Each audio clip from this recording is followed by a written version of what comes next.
अस्सलामु अलैकुम रहमतुल्लाहि व बरकातुहू। मोहतरम नाज़रीन, प्यारे दोस्तों, आप सब जानते हैं कि रमज़ान का महीना चल रहा है और इस महीने में जब तमाम मुसलमान अल्लाह ताला की इबादत करते हैं, हम नमाज़ पढ़ते हैं। इस महीने में इबादत करें या इस महीने के अलावा इबादत करें, तो हमें जब हम नमाज़ पढ़ेंगे तो नमाज से पहले हम तमाम मुसलमानों को वज़ू करना फ़र्ज़ है, ज़रूरी है। अब जब हम वज़ू करें तो हमें किस तरह वज़ू करना चाहिए। बहुत से हमारे मुसलमान भाई इस बात को नहीं जानते कि वज़ू हमें किस तरह करना है, और कुछ हमारे मुसलमान भाई जल्दबाजी में ना जानने की वजह से वज़ू को सही तरीके से नहीं कर पाते, कि जिसकी वजह से उनका ना वज़ू होता है और ना ही उनकी नमाज़ होती है। फिर वो कोई सी भी इस तरीके से जो वज़ू के मुतालिक जो इबादत हैं, अगर वो करते हैं तो जब वज़ू नहीं होगा तो उनकी वो इबादत भी नहीं होगी। तो आज हम आपको वज़ू करके ये बताने वाले हैं कि वज़ू किस तरह किया जाएगा। ये वज़ू का पूरा तरीक़ा और आसान तरीक़ा हम आपको करके बताएंगे इंशाअल्लाह। तो पहले जब हम वज़ू करें तो वज़ू करने से पहले हम जब आगाज़ करें तो बिस्मिल्लाह पढ़ के उसको शुरू करें, क्योंकि कोई भी काम जो भलाई वाले जितने काम हैं, अच्छे काम हैं, उसको अल्लाह ताला के नाम से शुरू करना चाहिए, अल्लाह ताला के ज़िक्र से शुरू करना चाहिए। हम बिस्मिल्लाह पढ़कर वज़ू का आगाज़ करें, वज़ू शुरू करें, या ये दुआ पढ़ें, बिस्मिल्लाहिल अज़ीम वल्हम्दुलिल्लाहि अला दीनिल इस्लाम। तो हम दुआ पढ़ के भी वज़ू कर सकते हैं और बिस्मिल्लाह पढ़ के भी वज़ू कर सकते हैं। तो आइए अब हम वज़ू करके आपको बताएंगे। अब ये मैंने आस्तीन ऊपर चढ़ा लिया, आस्तीन को इसी तरह ऊपर चढ़ाना है, यानी पूरी सही तरीके से कोहनियाँ खुल जाएँ। ऐसा ना हो कि हम आस्तीन से कोहनी तक खोल लें, तो जिस तरीके से हम कोहनियों समेत जो है अपने हाथों को नहीं धो पाएंगे तो हमारा वज़ू भी दुरुस्त नहीं हो पाएगा। तो इस तरह जो है हमें पहले आस्तीन को मुकम्मल ऊपर करना है। आइए हम वज़ू करना शुरू करते हैं। और वज़ू जब हम करेंगे तो 3 मरतबा हाथ धोएंगे, 3 मरतबा इस तरीके से हाथ धोना है और गट्टों तक, यहाँ तक 3 मरतबा इस तरीके से हाथ हम धो लेंगे। फिर 3 मरतबा हम कुल्ली करेंगे। अगर अब चूँकि रमज़ान चल रहे हैं, रोज़ा है सबके, तो रोज़े की हालत में गरारे तक नहीं किया जाता है। तो रोज़े की हालत में हम गरारे तक नहीं, वैसे गरारे तक कुल्ली की जाती है, लेकिन अगर रोज़ा है तो गरारे तक पानी नहीं पहुँचाया जाएगा, कुल्ली नहीं की जाएगी। तो इस तरीके से 3 मरतबा कुल्ली करना है।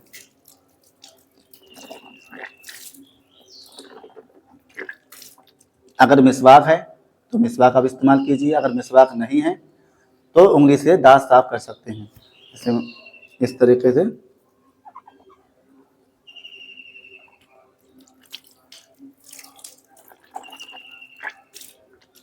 उसके बाद में अब हम 3 मरतबा कुल्ली कर लेंगे। इसी तरह आप नाक में 3 मरतबा पानी चढ़ाया जाएगा, चूँकि रोज़े की हालत में नरम हड्डी तक नहीं पहुँचाया जाएगा। तो ऐसे ही नाक में पानी चढ़ाएंगे और बाएं हाथ की छोटी उंगली से नाक को साफ किया जाता है, इस तरीके से। देखें,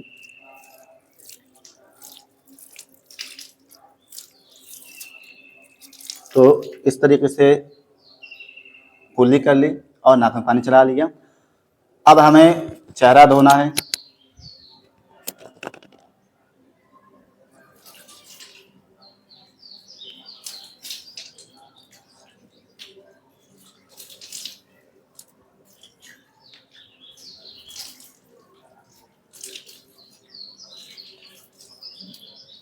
तो हम चेहरा जो है इस तरह धोंगे, और अगर दाढ़ी है तो दाढ़ी का ख्याल भी किया जाएगा, और बाल के उगने की पेशानी की जगह से लेकर दाढ़ी के नीचे तक, थोड़े के नीचे तक बालों को धोया जाएगा, चेहरा धोया जाएगा। और इस कान की लो से इस कान की लो तक पूरे चेहरे को हम धोएंगे 3 मरतबा।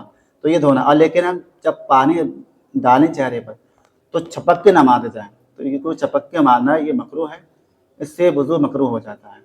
बल्कि हम बड़े आराम से, बड़े आहिस्ते के साथ पानी डालें, बड़े आराम से।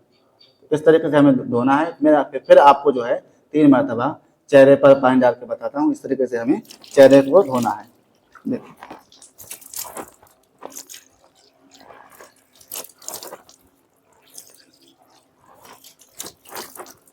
अगर दाढ़ी है तो हमें दाढ़ी में हम फिलहाल कर लें, इस तरीके से पूरा हमारा, ये देखिए, ऊपर से लेके नीचे तक पूरा चेहरा मेरा धुल गया। तो इसी तरह हमें चेहरा धोना है। जल्दबाजी में हम ऐसे चेहरा ना धोएं जिससे हमारे कुछ बाल रह जाएं, जिसकी वजह से हमारा वज़ू मुकम्मल ना हो, क्योंकि चेहरा धोना ये फ़र्ज़ है, ज़रूरी है। अगर ये छूटता है तो हमारा वज़ू नहीं होगा। उसके बाद हमें हाथ धोना है कोहनियों समेत, कोहनियों तक नहीं बल्कि कोहनियों समेत धोना है। और बाद हमारे मुसलमान भाई इस तरह धो लेते हैं, ऊपर से पानी डालते हैं कोहनी का, यहाँ तो पानी डाल देते हैं, नीचे को पानी बहाते हैं। इस तरह नहीं बहाना है बल्कि ऊपर से पानी बहाना है, नीचे कोहनिया से गिरे पानी। तो मैं आज फिर आपको करके बताऊंगा इंशाल्लाह। इस तरह 3 मरतबा कोहनिया तक हाथ धोना। देखिए ये 3 मरतबा कोहनियों समेत हाथ धो गया। फिर मैं 3 मरतबा और पानी ऊपर से नीचे तक डालता हूँ। तो ये एक हाथ 3 मरतबा धुल गया। तो इस तरीके से हाथ को धोना है।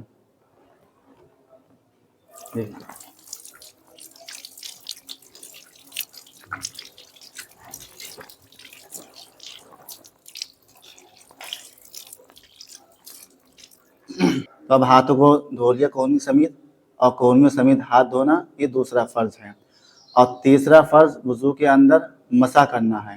लेकिन हमारे बाज़ मुसलमान भाई नहीं जानते कि वज़ू में मसा किस तरह किया जाएगा, सुन्नत तरीक़ा क्या है। बाज़ लोग जल्दबाजी में मसा ऐसे ही कर लेते हैं कि जिससे उनका मसा नहीं होता, और बाज़ लोग नई नई चीज़ें उसमें करते हैं कि जो वज़ू से कोई सुन्नत से कोई ताल्लुक़ नहीं रखती। जिस तरह नया पानी लेते वक्त और उसको चूमना, तो ये सही और दुरुस्त नहीं है। नया पानी उसको चूमा नहीं जाता, बल्कि मसे के लिए हम नया पानी लेंगे। और सुन्नत तरीक़ा क्या है, मैं इस तरह अभी आज आपको करके बताऊंगा कि सुन्नत तरीक़ा क्या है। देख, पहले हम टोपी उतारी, उसके बाद नया पानी लिया।